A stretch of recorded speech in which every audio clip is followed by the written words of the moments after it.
ഇപ്പോൾ തൽക്കാലം തിരുവനന്തപുരത്ത് മാത്രമേ നയിക്കുന്നുള്ളൂ, വേറെ എവിടെയും നയിക്കുന്നില്ല. അതൊക്കെ ഓരോരുത്തരുടെ വികാരങ്ങളാണ്, അതനുസരിച്ചല്ല പാർട്ടി തീരുമാനം. അതിലൊക്കെ ചില കമ്മ്യൂണൽ ബാലൻസും കാര്യങ്ങളൊക്കെ വേണം. ഇപ്പോഴത്തെ പ്രസിഡന്റിന് ഒരു കുഴപ്പമില്ല.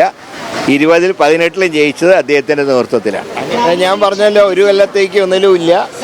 ലോക്കൽ ബോഡി ഇലക്ഷനിൽ സജീവമാവും എന്ന് ഞാൻ പറഞ്ഞാണല്ലോ. ഇപ്പോൾ തിരുവനന്തപുരം മാത്രം കേന്ദ്രീകരിച്ചുകൊണ്ടുള്ള പ്രാദേശിക പ്രവർത്തനം മാത്രമേ ഉള്ളൂ. സ്ഥാനാർത്ഥിത്വം തീരുമാനിക്കേണ്ട ഹൈക്കമാൻഡാണ്. എൻ്റെ പഴയ നിയോജകമണ്ഡലമാണ്.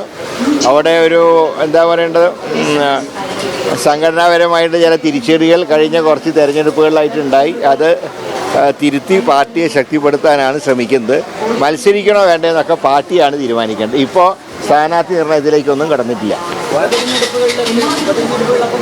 ഞാൻ വയനാട്ടിലുണ്ടാവും. ഇല്ല, പ്രിയങ്ക ഗാന്ധി മത്സരിക്കുന്നതുകൊണ്ട് തീർച്ചയായിട്ടും വയനാട്ടിലുണ്ടാവും. കാരണം നെഹ്റു ഗാന്ധി കുടുംബത്തിലെ ഒരു അംഗം മത്സരിക്കുമ്പോൾ ഒരു കോൺഗ്രസ്സുകാരനും മാറി നിൽക്കാൻ കഴിയില്ല. അതുകൊണ്ട് സജീവമായിട്ട് വയനാട്ടിലുണ്ടാവും. അതിനൊക്കെ വേറെ നേതാക്കന്മാരെ പാർട്ടി ചുമതലപ്പെടുത്തിക്കോളും.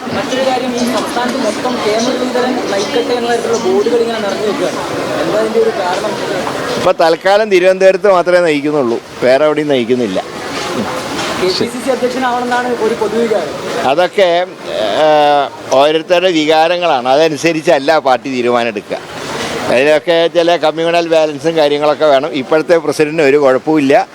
20-ൽ 18-ലും ജയിച്ചത് അദ്ദേഹത്തിൻ്റെ നേതൃത്വത്തിലാണ്. അങ്ങനെയുള്ള ഒരാളെ ഇറക്കി വിടേണ്ട ഒരു സാഹചര്യം കേരളത്തിലില്ല.